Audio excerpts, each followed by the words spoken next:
welcome to another episode of the Edmonds Mom's Room podcast.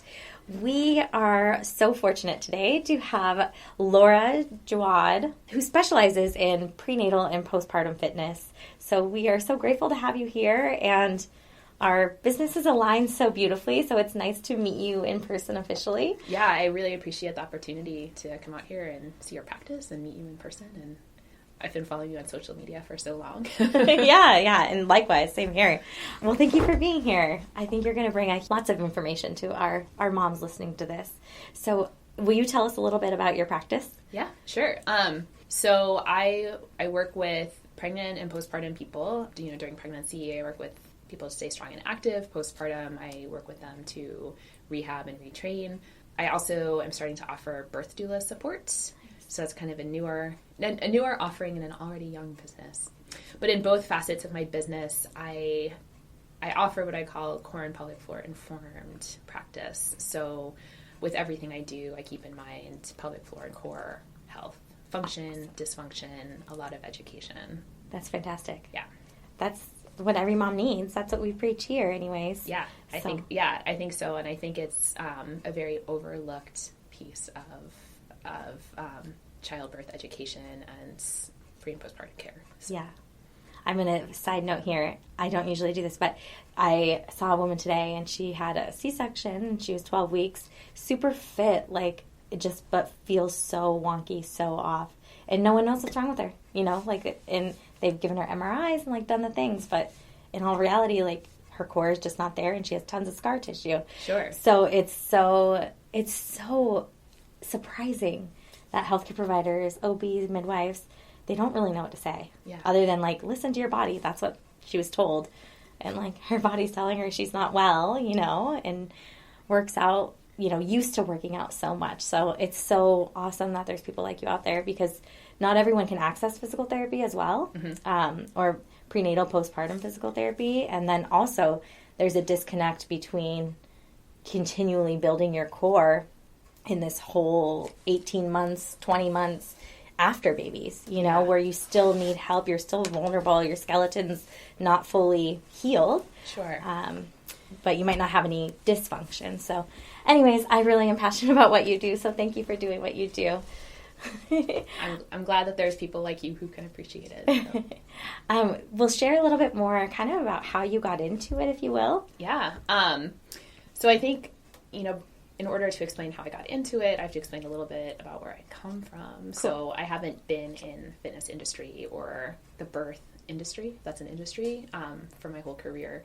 So I spent the first 20 years of my working professional life in research science. So I have a PhD in oceanography, which is obviously not related to what I'm doing now. And I spent that time working in a lab at a bench. When I was pregnant with my daughter, I became just super interested in the whole childbirth process. So I was the person who read all the books and took all the classes and spent all of the hours on the internet learning as much as I could. And when I was pregnant with her, I also wanted to continue training. So I wanted to continue running, and I wanted to continue going to my kettlebell classes. And just like you said, the most information that I could get from an authoritative source was keep doing what you're doing, and don't lift over 20 pounds after 20 weeks. So that was basically the advice that I was given, and I was kind of let loose. So I really had to learn for myself. And I think during pregnancy, that felt safe and that felt okay. But then postpartum, I had a pretty severe tear during my delivery, and then some pelvic floor dysfunction as a result as well, which I didn't know initially, but the process of getting back into my fitness routine was not linear. It was complicated, and it involved a lot of self-education and research. And at some point, that kind of took over my interests in my life, I learned all this stuff, and I wanted to share it with other people. And at some point, I left the work that I was doing to branch out and start bringing this education and experience to other moms and other birthing people who are coming from the same place that I was. Fantastic. Cool. Tell us, so from that point, is that when you decided to leap on to the fitness part of things, or is that when you did the Was fitness first and then birth doula is second? Yeah, Okay. fitness came first. So, I mean, the fitness piece was really born out of trying to figure out, so more specifically, just to share more, I guess, about my specific case, because it'll probably help your listeners understand where I'm coming from. So, during my delivery, I had like a pretty severe tear, and I also, during my pregnancy and delivery, developed a bladder prolapse. And so, after that experience, I wanted to start running again. I wanted to start swinging my kettlebells again. I wanted to do all the same things that I had done before, but I just didn't know how, right? Mm-hmm. And 3.5 years ago, there wasn't a ton of good information. And so I spent a lot of time trying to find that information. And even my physical therapists didn't necessarily know how to progress like my rehab activities back to like the specific things that I wanted to do. But what's really interesting is in that time, I feel like there's been, I don't know if you feel this way, there's been kind of a revolution in the information that is being generated and being put out into the world on postpartum fitness and pelvic health. And I think social media is totally responsible for that, like giving people a platform to do that. Certainly in part it's social media, and then people have been developing like better courses for coaches and online, I guess online courses for end users. Totally. But yeah, so my interest in doing this is born out of trying to find that information for myself initially and figuring out how to safely return to exercises and not wanting to listen to the people who said, well, I guess you're just not going to run again. Right. Right? Or you can get a bladder surgery when you're done having kids. Yeah. Yeah. So that fitness piece definitely came first. And I think that the birth stuff came after just marinating on this for a while and all the what ifs, right? And the, I wish I would have known, and wondering how much my specific birth experience contributed to the conditions that I had. And, right now, this is, I guess, another side note. So right now, I'm a birth doula generalist. I work with anyone as I'm getting started. And I guess I'll always continue to, because I think as a birth doula, like the most important thing is like that warm and fuzzy factor, it's like that connection. But I really would love to niche down and work with people who have pelvic floor problems, right? Like I would love to work with the mom who's on her second pregnancy, who has a prolapse, who is worried about pushing out another baby. Because I got a whole list for you. Where are the resources for that, right? Like there's so few resources for those people. And so like I want to be a resource for those people. Yeah. And then I see... I think that's... Can I interrupt you? I think that's so unique because I do, I have so many moms who do have a prolapse and are on their second pregnancy or third pregnancy and exact same fear. And how cool would that be that, a doula understands that connection? And I think doulas are becoming more educated, but it's so cool that you have such a deep knowledge of pelvic floor issues and function and dysfunction. So that's so valuable. Yeah. What a cool part. I hope that it will be useful. I hope that I will find my little niche space. 100%. Yeah, that's great. Because I think there's so much that we can offer those moms. Yes. Yeah. Cool. Okay. Well, I stopped you in a train of thought because I'm a little bit baffled by how awesome that is that you are going to niche in that specific. Or maybe not niche, but I would say niche. Yeah, I mean, I think that's where, I don't want to be, I feel like the fitness stuff is my bread and butter. Yeah. But I'm also really passionate about this birth work, and I want to be available for those moms, and I want to be available to my prenatal fitness clients who want that continuity of support through, their pregnancy and then their labor and delivery and into postpartum. So it's kind of two populations that I'm looking at. But again, I think with anyone that you have in the labor and delivery room with you or at your birth center or in your home, it comes down to a personal connection. Yeah. Right? Yeah. That's the most important thing. Definitely. So. I broke your train of thought. Do you remember where you were going? If not, I have more questions for you. No. So I don't remember. So was your having all this knowledge and education that you're now giving to so many other women, did that change your experience second go around? I think it did. I mean, I felt like a little bit of a science experiment. My second pregnancy was a little bit of a science experiment because I was learning all this stuff and I had all these things to try out. And so that was really cool. So, I definitely went into my second pregnancy in the way that I approached my fitness. Very, very different. I'm handling it very, very differently postpartum right now. I can tell you I was not out running at 6 weeks postpartum. But even, the way that I prepared for delivery was totally different. Mm-hmm. And it was a better experience for a lot of different reasons. It wasn't like totally smooth sailing, but it was like I felt a lot more in control, Yeah, that's good. Empowered, maybe. Yeah. I felt a lot more empowered going into my second delivery. I was able to smile for pictures after the second delivery, which was really nice. That's great. I just looked defeated after the first one, so... I looked defeated after both, so power to you. Well, I looked defeated in the pictures when I wasn't smiling, but I was able to, pull one out for, posterity. Yeah, nice. Cool. Well, I wish I could capture where you were going on your train of thought before, because I knew it was going to be good and I interrupted. I think I was just talking about I was talking about doula support. We've been talking about fitness and maybe just the way that I see the doula work as kind of a continuation of what I offer moms and birthing people during pregnancy, through the fitness work. I see it as one continuous support process. Mm-hmm. Even though I might be working with different people. I might be working with some people through the whole thing. But I see, all these services on a continuum of support. Mm-hmm. So... yeah. I think I was somewhere on that train of thought. Okay, cool. So tell us how you work with clients now on a fitness perspective, if you go into what that looks like now. If someone works with you prenatally, postpartum. Sure. So prenatally or postpartum, again, so as I mentioned, a big focus of my work is on core and pelvic floor informed fitness. And so I spend a lot of time at the beginning, first session or two, educating on how the core works, how to access it through breathing, how to access it through pelvic floor contractions, how to coordinate all of that together and apply it to movement. And I think that's a foundation in pregnancy, and it's a foundation postpartum, and that ties everything together. And then beyond that, it's very individual. So for a pregnant person, it's going to depend where they are in their pregnancy, what they've been doing, what they like to do, and what their goals are. But, training will probably look a lot like any personal training, just with that consideration.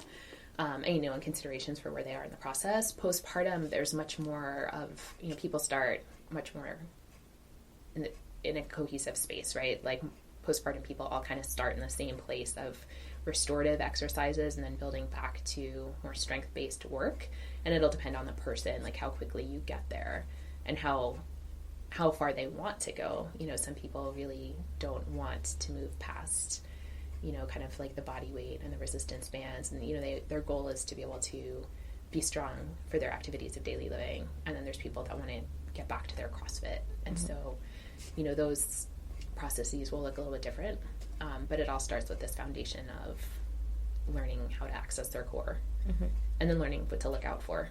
Nice. And you work with moms in their homes. Mm-hmm. So what territories do you cover?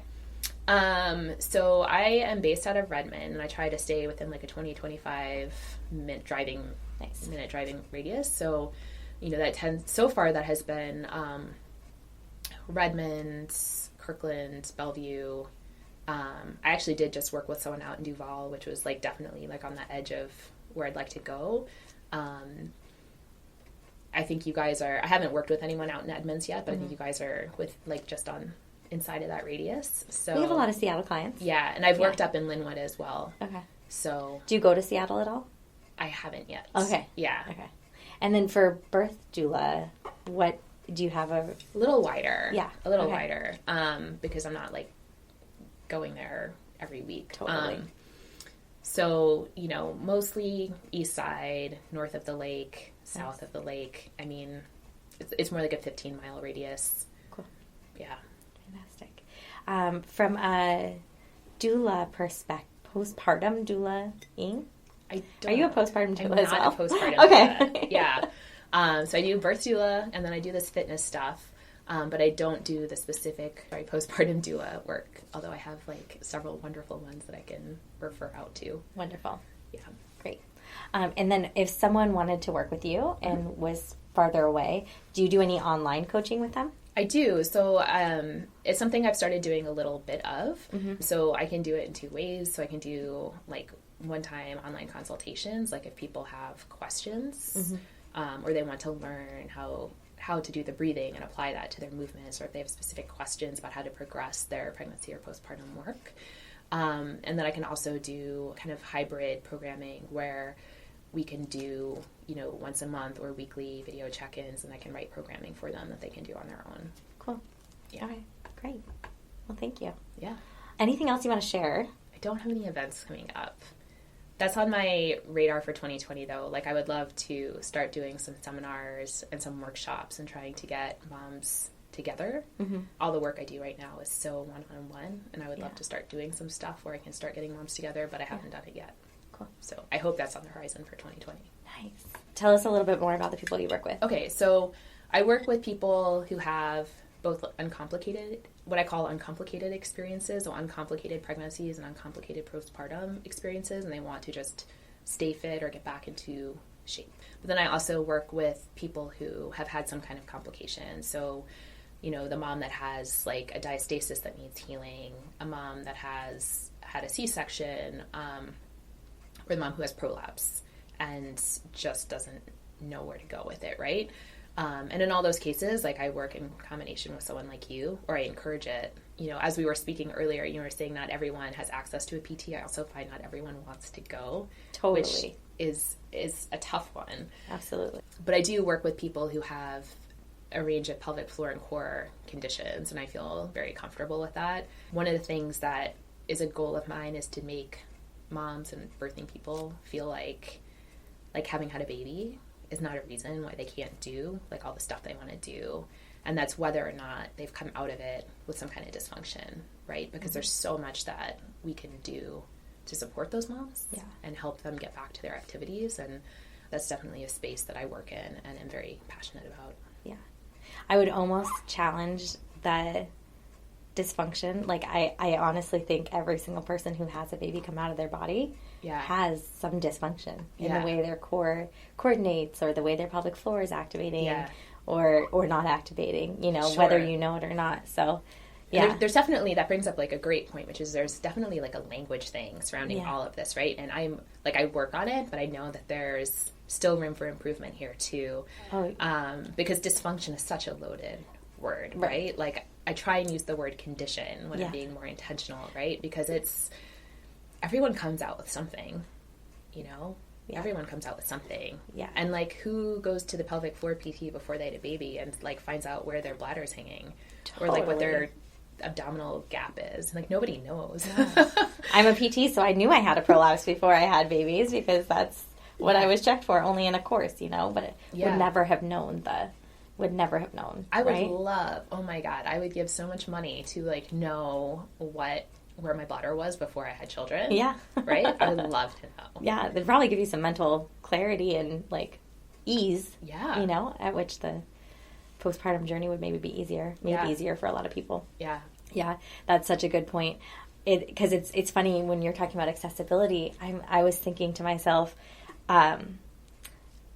if you don't associate with having a problem, and this is just all considered normal, then why would you get help? Like, or why would you think that you need a specific person who specializes in postpartum physical therapy, Yeah.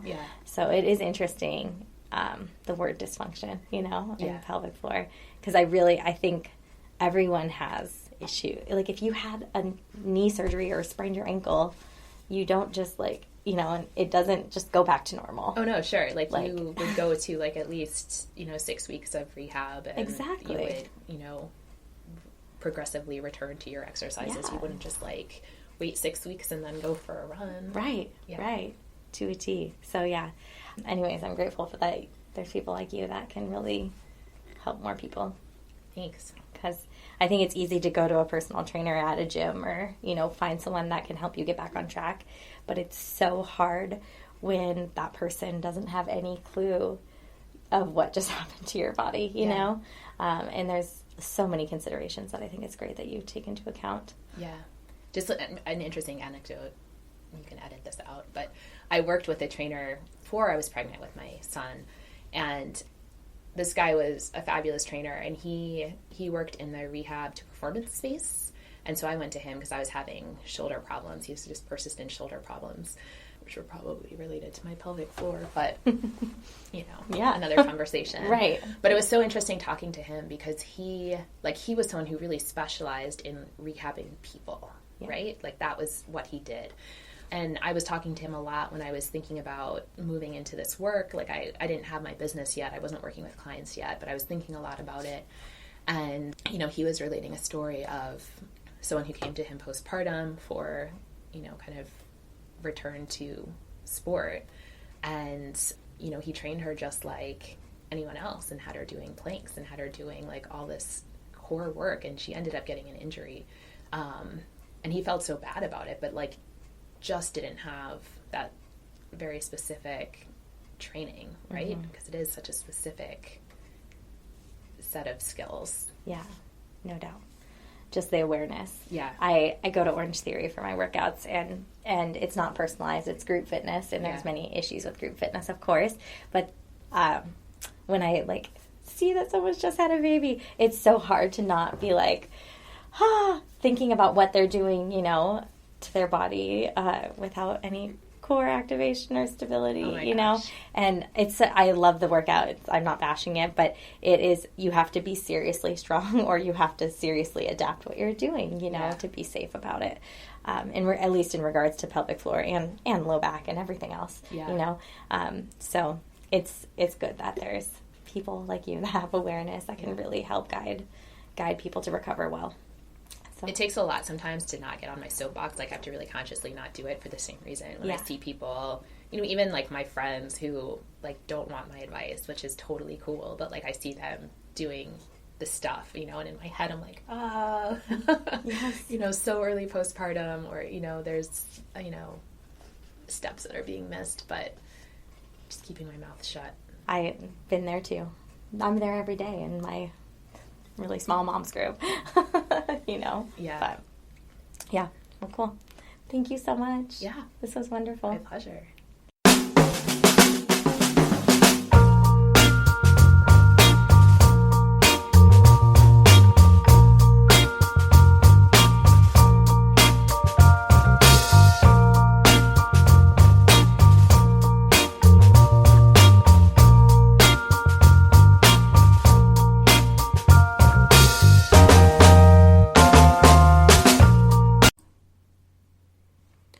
The Edmonds Mom's Room podcast is brought to you by Body Motion Physical Therapy.